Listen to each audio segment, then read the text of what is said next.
Math solutions for everyone. Good morning. Cramer's rule जो हमने last lecture में देखा था, 10th लेक्चर में, क्रैमर्स रूल। अब इस लेक्चर में भी हम क्रैमर्स रूल का ही यूज करने वाले हैं,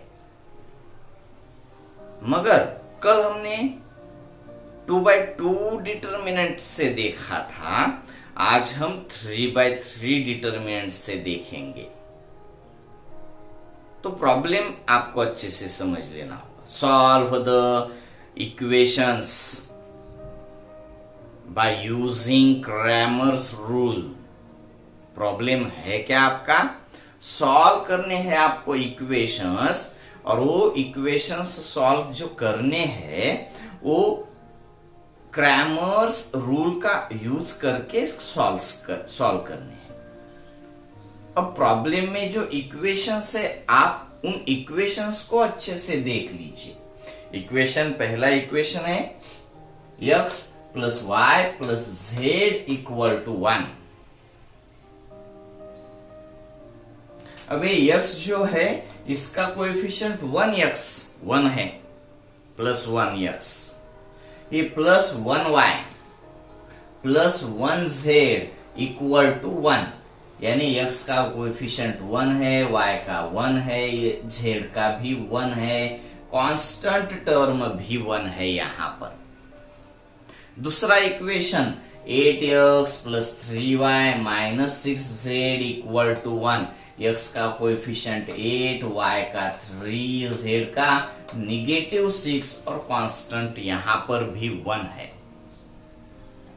और अब तीसरा equation -4x minus y plus 3z equal to 1, x का -4 है, y का -1 और z का 3, कांस्टेंट यहां पर भी 1 है। अब इन तीन इक्वेशंस को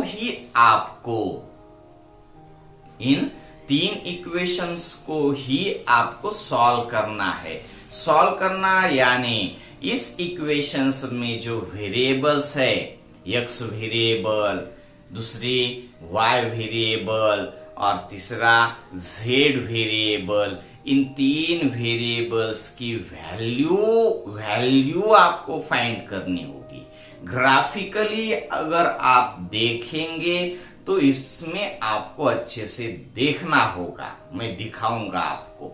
सपोज कर लीजिए आपके पास x एक्सिस है, आपके पास ये y एक्सिस है, दो ही है। कल के इक्वेशंस में आपके पास x और y दो ही थे, मगर आज के इक्वेशन में आपके पास z एक्सिस भी है। यहां पर 3 डायमेंशनल फिगर स्पेस में देखना है। सिर्फ आप x एक्सिस और y एक्सिस अगर देखते हो तो इस प्लेन में दिखाई देगा,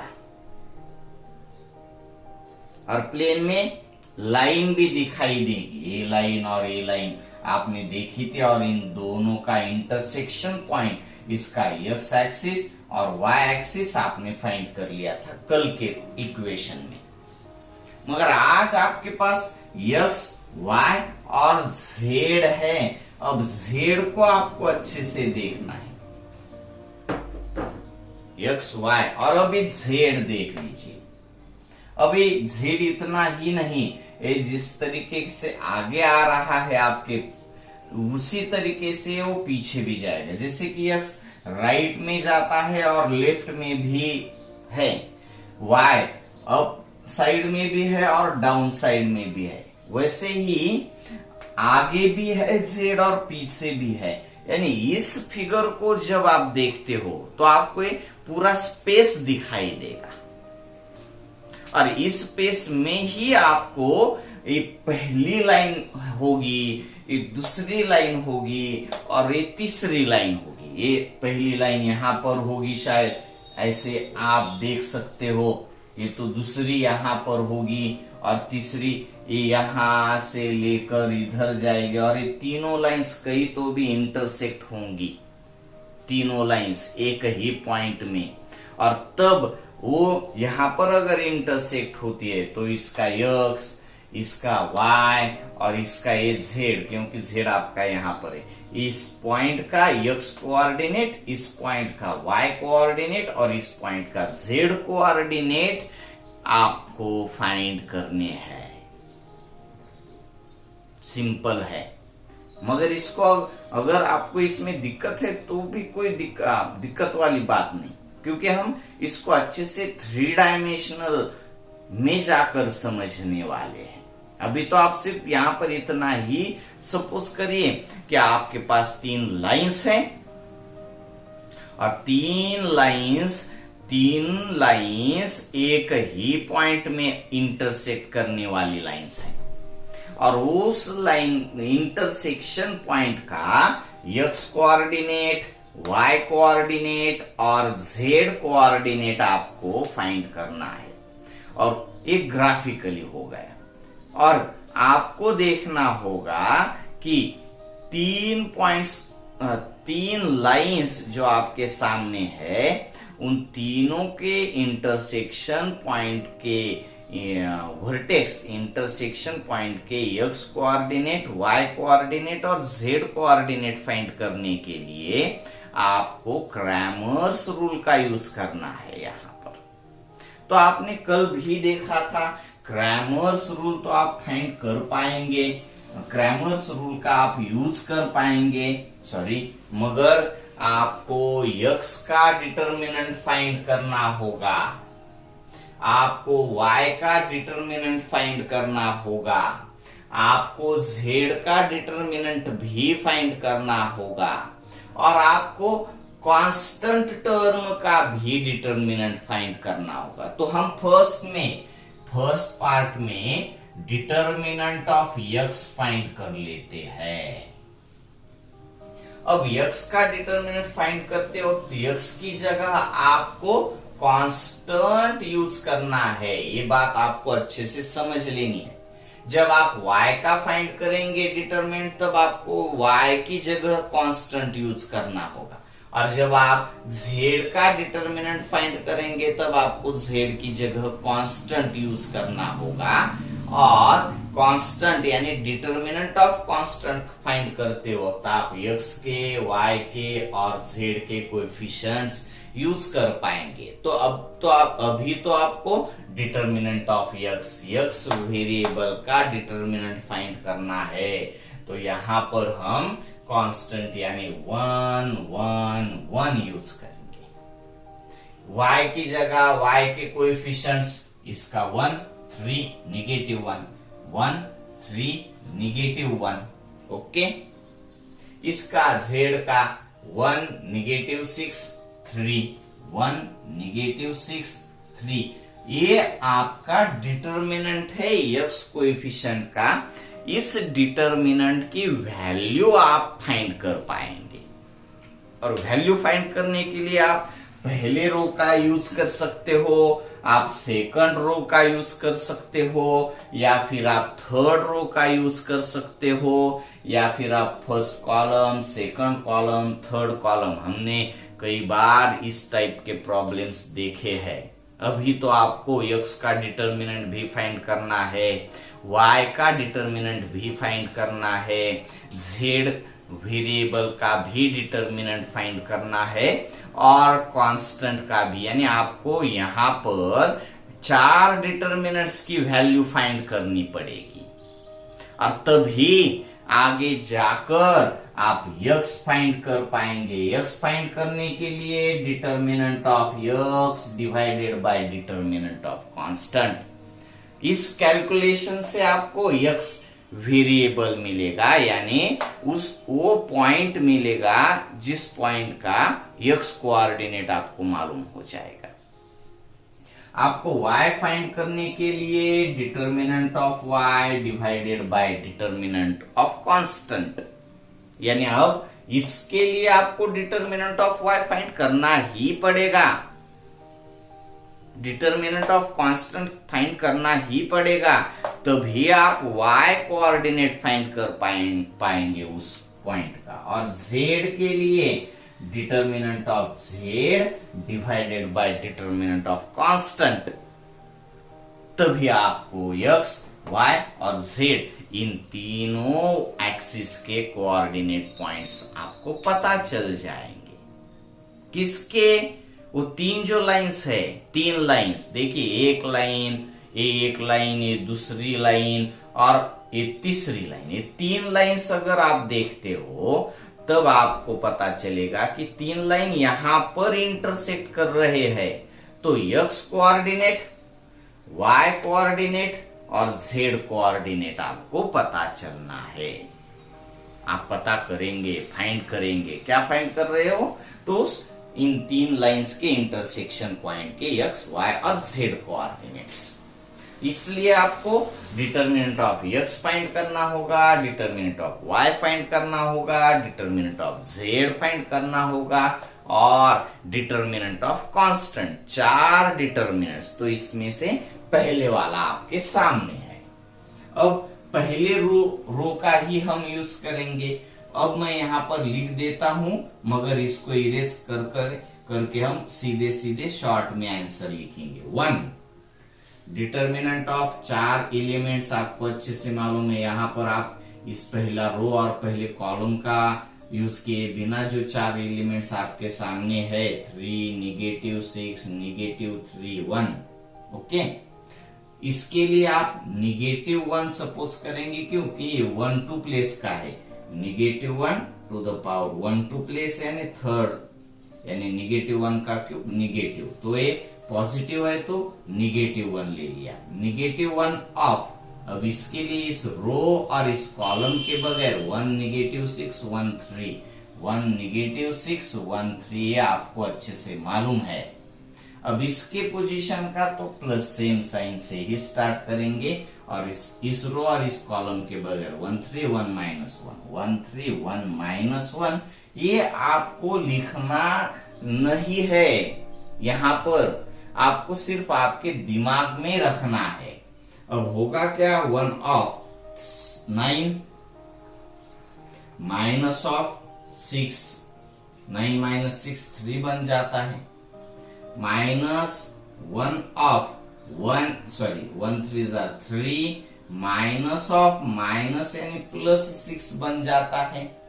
+1 ऑफ -1 -3 बन जाएगा -4। अब ये आपको यहां पर लिखना ही नहीं है। अगर आप लिखते रहेंगे तो आपके लिए ज्यादा वक्त जाएगा।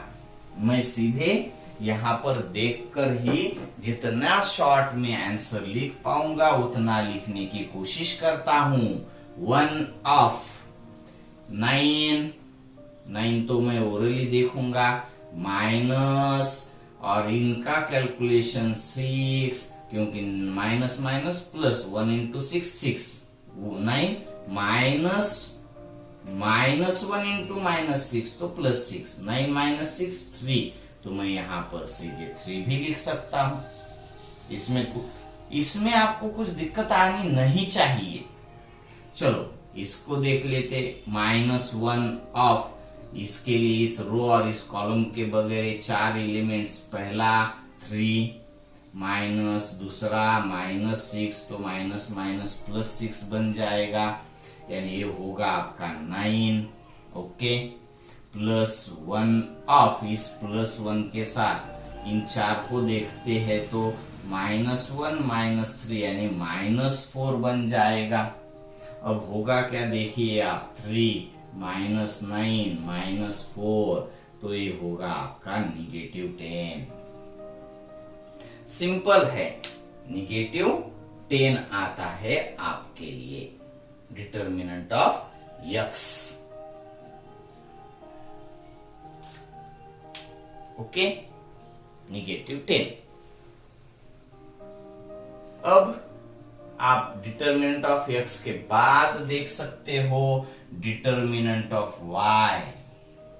अब डिटर्मिनेंट ऑफ वाई पहली स्टेप होने के बाद 1-2 लाइन छोड़ दीजिए, क्योंकि यहां पर मैं भी छोड़ देता हूं। डिटर्मिनेंट ऑफ वाई यहां पर एक लाइन तो बचनी चाहिए, क्योंकि पहली स्टेप यहाँ पर कंप्लीट हो गई है, आपको अच्छे से दिखना चाहिए। y के जगह 1 1 1 कांस्टेंट यूज करेंगे, मगर उससे पहले x का 1 8 -4 1 1 1 और यहां पर 1 -6 3। इसका कैलकुलेशन भी आप कर सकते हो, आपको आना भी चाहिए, इसमें आपको कुछ दिक्कत वाली बात नहीं है। होगा क्या 1, ओके। इसके लिए इस रो और इस कॉलम के बगैर 1 -6 1 3, तो 3 पहला क्रॉस मल्टीप्लीकेशन 3 माइनस 6 यानी 3 + 6 बन जाएगा 9, यानी 1 ऑफ 9। ठीक है ना, 1 डिटर्मिनेंट ऑफ 1 -6 1 3 1 -6 1 3, तो 1 of first cross multiplication 3 minus second -6 minus +6, तो 9, 1 ऑफ 9 लिख दिया है मैंने। आपको भी ओरली देखना है। नेक्स्ट, उसमें सेकंड एलिमेंट ले लेते हैं हम, सेकंड 1, मगर ये 1 2 प्लेस का है तो -1 से होगा, -1 ऑफ इस रो और इस कॉलम के बगैर ये 4 एलिमेंट्स, इसमें 24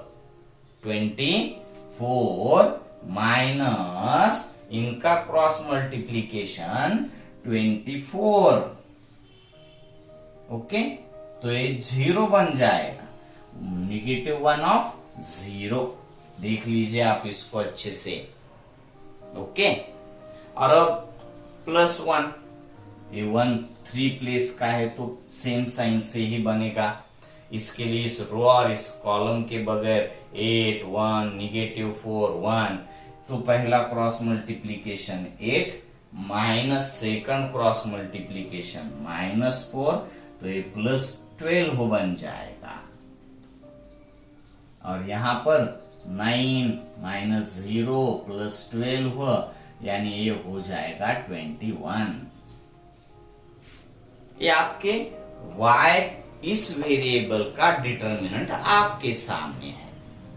अब थर्ड स्टेप करेंगे आप, ये तो आपकी सेकंड हो गई। थर्ड में आप डिटर्मिनेंट ऑफ y फाइंड करेंगे, चलेगा। यहाँ पर थोड़ी जगह तो रखूंगा मैं, क्योंकि सेकंड यहाँ पर कंप्लीट हो गई है, मुझे पता चलना चाहिए और तभी मेरे दिमाग में आएगा। चेक करते हो था, ये पहला हो गया, ये सेकंड, अब थर्ड। डिटर्मिनेंट ऑफ y तो हो गया आपका, z देखना है। z में देखने के वक्त x के कोएफिशिएंट, y के और z की जगह कांस्टेंट के, तो होगा क्या 1 8 -4 1 3 -1 1 1 1, ओके। अब 1 ऑफ इसके लिए 3 -1 3 +1 यानी 4 बन जाएगा। 1 2 प्लेस का -1 ऑफ इस रो और इस कॉलम के बगैर 8 -4 यानी 12 बन जाएगा। आप अच्छे से देख लीजिए, अगर इसमें दिक्कत है तो इसको आप अभी पॉज करके कैलकुलेशन आप खुद से कर लीजिए। +1 ऑफ इसको देखता हूं मैं, -8 -12 यानी +12, -8 +12 बन जाएगा 4। अब ये 4 -12 +4, इसका कैलकुलेशन है -4, ठीक है ना। अभी आपके पास डिटर्मिनेंट ऑफ z आपका मिल गया। अब इसके बाद आपको फोर्थ स्टेप में डिटर्मिनेंट ऑफ कांस्टेंट फाइंड करना पड़ेगा, और कांस्टेंट के वक्त x, y और z आप यूज करेंगे। 1 8 -4 1 3 -1 1 -6 3, इसका कैलकुलेशन आप कर पाएंगे। इधर का तो मैं इरेज कर देता हूं। इसका कैलकुलेशन आप खुद कर सकते हो, मैं आपको बताऊंगा और बताने की मगर जरूरत नहीं। 1 ऑफ 9 -6 3 बनता है, -1 ऑफ 24 -24 0 बनता है, और +1 ऑफ -8 -12 नहीं +12 तो वो बन जाएगा 4। अब 3 -0 +4 बन जाएगा 7। अब आपने क्या किया, आप अच्छे से देखिए, आपने x का डिटर्मिनेंट फाइंड कर दिया, आपने y का डिटर्मिनेंट फाइंड कर दिया, आपने z का डिटर्मिनेंट फाइंड कर दिया, और आपने डिटर्मिनेंट ऑफ कांस्टेंट भी फाइंड कर दिया। अब आप करेंगे by Cramer's rule, x determinant of x by d, determinant of x है आपका -10 डिवाइडेड बाय 7, x मिल गया आपको, इसको हम इलिमिनेट करके और स्मॉलर नहीं बना सकते। y determinant of y divided by d, y है आपका 21 डिवाइडेड बाय 7, तो y आपका सिंपल आपके सामने 3 होगा।